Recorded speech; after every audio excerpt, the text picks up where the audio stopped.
Hello and welcome to Advent of Tessellations 2022.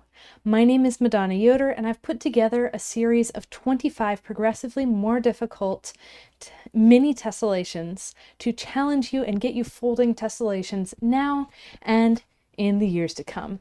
So before we dive in, I want to introduce you to some techniques that are fundamental that I'll be using but not explaining in the tutorial videos this year. And that is cutting hexagons and folding a 16-fold grid on a hexagon. So what I've got here in front of me is 6-inch taunt. I've got a mini hexagon template and a rotary cutter. Two of these things you can get in the mini paper pack button to buy down below. And the cutting mat and the cutter you'll have to get on your own. Unfortunately, those are harder to get and harder to ship. So I've got a stack of about 5 sheets of paper here in front of me, and in order to cut my hexagon, I'm going to make sure these sheets are all aligned straight with each other. I'm going to stick my hexagon template on here in a way that all the corners are on the paper. That looks good.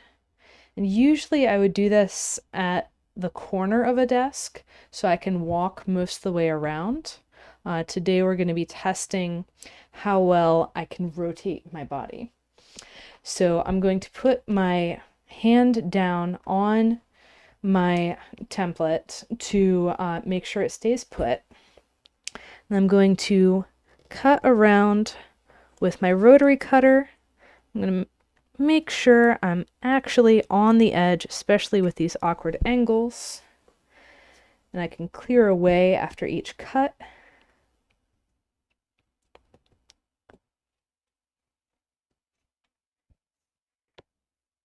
And what I'm doing is I'm aligning my cutter with the template a little bit in from the corner, then backing up, hitting the corner, and going forward. And if I need to, I'll go through one more time, make sure everything is cut. And this is a much faster method than I taught in Tessellation Foundations, where I showed how to fold a precise hexagon from a square. Okay, so I'm pretty happy with my cutting here, and I can move these scraps out of the way. And I always want to make sure that I can move all the scraps before I move my template. And now I've got my hexagons. So these are the size of hexagon that you can get with the mini paper pack. There is also a deluxe paper pack with 3 more bigger sizes of hexagons and large sheets of skytone paper. And this paper is 19 by 12.5 inches, whereas the taunt is 6 inches. So with this paper, what I usually do is I use the big hexagon, and then I get 2 mini hexagons as well. And the deluxe pack has 50 sheets. So you should be set for a good long while if you get the deluxe pack. I also have a donation button down below if you want to support this project, but don't need a paper pack. So that brings us to how do we fold the grid that we're going to use during each day of these challenges. And let's get all the unnecessary bits out of the way. I'll use one of the darker colors here. And clearing the table. we will see why I include a bone folder with each pack. Oh, by the way, the deluxe pack has a bone folder as well. And this hexagon is the same as these mini hexagons. And I do have a link where you can order more of these hexagons from the manufacturer. But that is outside of the scope of the video right now.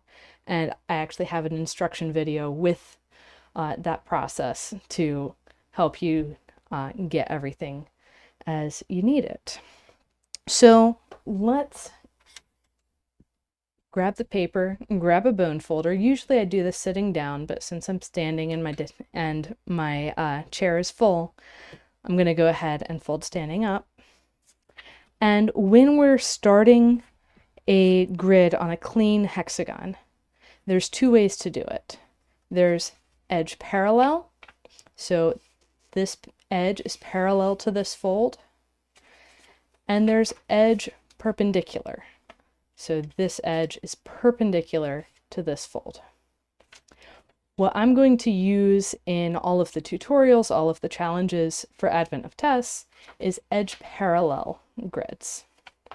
So you can think of it as 3 edges to 3 edges. You can think of it as 2 corners to 2 corners. You can think of it as opposite edge to opposite edge.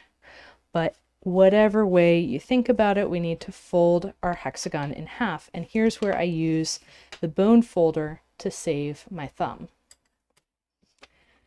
Now, I'm big on efficiency, so I don't want to flip my paper over and reverse my creases. I'm going to reverse all the creases in the grid until I have to. And I don't have to yet. I'm going to do a book fold, or cupboard fold, or however you know it, and fold the sides into the center, doubling my number of grid divisions.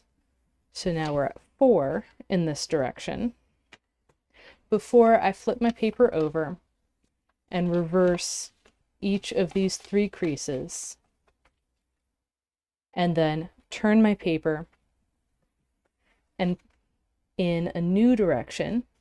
And we know it's a new direction because we're not folding the same creases again. Do exactly the same thing. So fold the hexagon in half in the edge parallel orientation, then fold the edges into the center. And this is one of the reasons why I'm including so much more paper than you would strictly need to fold the 25 pieces in each paper pack. So the mini pack has 48 sheets. The deluxe pack has 50 sheets, which I would cut into 50 large and 100 small hexagons, which is that there are many ways to make errors when you're, if you're new to gridding, many ways to make errors in the grid.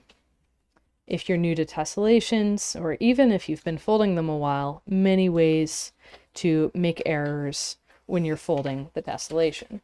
So what I just did is found the 3rd grid direction and did those same 3 folds in that direction as well. So from here I have 4 divisions in each of my 3 directions. So I've got 1, 2, 3 grid directions, and I've got 1, 2, 3, 4 grid divisions in each of those 3 directions. Now I need to fold each of those spaces in half and then in half again. So I'm going to take my bottom edge up to the first crease that I encounter. And you'll notice I said I have 4 divisions now, and I want 16 total. So 4 times 2 is 8, times 2 is 16. These divisions of grid work on a factorization system. And then I have multiple ways to do this next fold. I could take the bottom edge up to the third crease, or I could take the first existing crease up to the center. And sometimes I'll make one decision, sometimes I'll make the other, and then I'll continue in the same way across the whole grid direction. So I'll then grab the next existing crease, and this is why we reverse creases every time we finish a direction. So we can grab those creases easily when we go and divide that direction again. And then I flipped my paper around. So it was here, flipped it around. So this final division, I'm folding the edge up to the crease, not the crease to the edge. And I've just found that is better for precision. And then, as with all grids, we're going to flip over and reverse the new creases, and only the new creases, because there's no point in wearing our paper out unnecessarily. Before I switch to a new direction. And keep going in the same exact way. So once I finish this set of grid divisions, I'll have 8 in this direction. And you might be saying at this point, wow, those divisions are getting kind of small. I would rather be using bigger paper. And you can, if you get the deluxe paper pack, which has the bigger hexagons, or if you order your own hexagons, and I'll have that link down below as well. And so we're coming in and doing all these things. I'll be demonstrating everything on this size of paper. But if you would rather use a larger hexagon to fold, that is perfectly fine. All of these things look nice, whatever scale they are.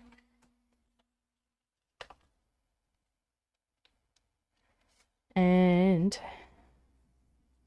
coming on in, getting everything there. So reasons for getting the deluxe pack is if you want the nicer paper. I find the Skytone is much easier to work with. It snaps into place more easily than Taunt. It folds very crisply, and it doesn't tear easily at all. And my students have found much the same thing. Or you want bigger paper, in which case the deluxe pack is your answer for both of those. So we want to get these spaces in half again. Once more, we have 8 divisions across in this direction, in each of the 3 directions. And so I'm going to fold my edge up to meet the first crease.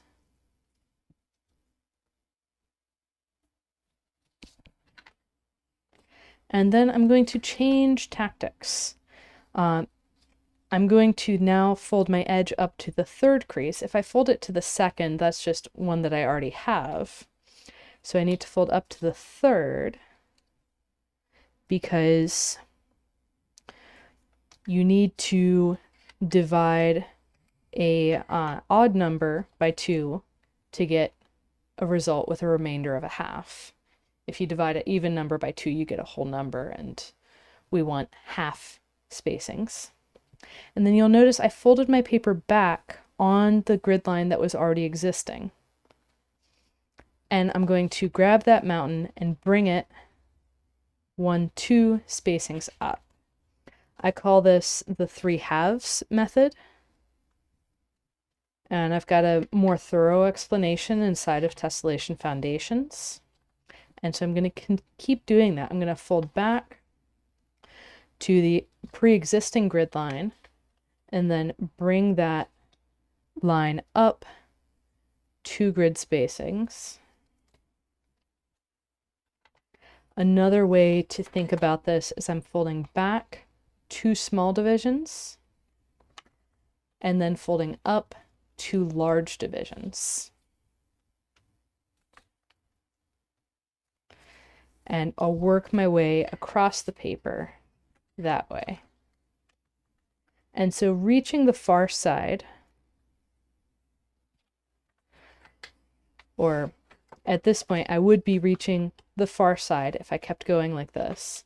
But instead of folding a fold to the edge, I'm going to rotate around and fold the edge to the fold, just like I did in the previous divisions. And so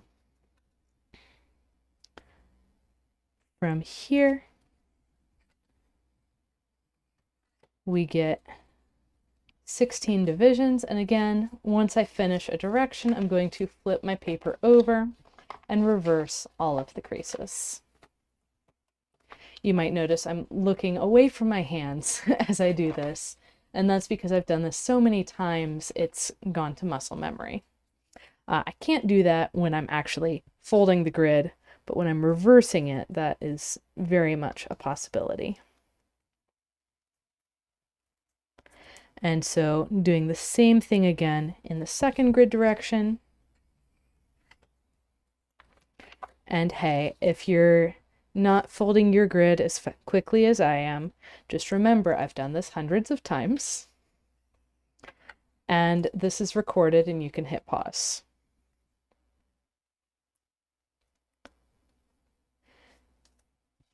And so I'm going to continue on through and fold the rest of my grid. You might also notice that I'm using my bone folder left-handed. That is not how I started out. I actually started using my bone folder right-handed and switched when the stress on my hand became too much when I was just folding way too many things. So between courses and private tutoring and my own tessellations, I can fold, I don't know, upwards of 6-ish grids per week. Now, a grid is not a great unit of measurement because these 16 fold grids, I can just bang out, I don't know, 5, 6 in an hour. And other grids take over an hour on their own. But I would say maybe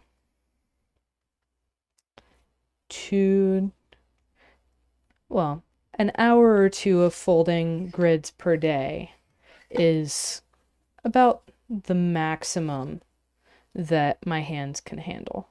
So that's one of the reasons why I kept the grid small for Advent of Tess, because I want you guys to enjoy your experience with tessellations, and doing too much gridding, especially at a busy time of year, is not really conducive to that.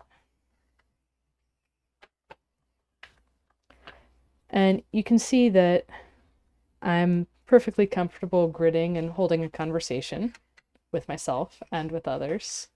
And so I can do quite a few things while gridding now that I'm comfortable with it. And one of my goals and reasons for using the same grid throughout is that you also become comfortable with gridding. So this is the last fold on my 16 fold grid. And I have one more thing to show as your welcome to Advent of Tess. And that is, what do you do with all of these mini tessellations after you've folded them? So there's a couple options. You could just like take a needle and thread, punch through a corner, and tie a knot and hang it on your Christmas tree. Or you could go full fancy and sandwich the tessellation between two pieces of acrylic. And generally the size that you use to cut the paper, especially with these minis, is going to be a good size to frame it in too. And I've got these framing screws and hanging cord, and that's really all that goes into framing this tessellation. And since this is acrylic, this is nice and light and would make a handy ornament or sun catcher in a window. And again, these hexagons can be ordered once you get the files at the hexagons button down below. So that is the setup that you need to be successful at Advent of Tessellations. So now you know how to cut a hexagon, how to fold the 16-fold grid on a hexagon that we'll be using throughout. And I'm looking forward to seeing what everyone makes with these lovely grids. And I hope you get started with your first or your 100th tessellation here in Advent of Tess. And please use the hashtag Advent of Tess on Instagram or Facebook when you post to help other people find this and to help me see what you've folded. So happy folding, and go ahead and check out the tutorials down below. I'll see y'all there.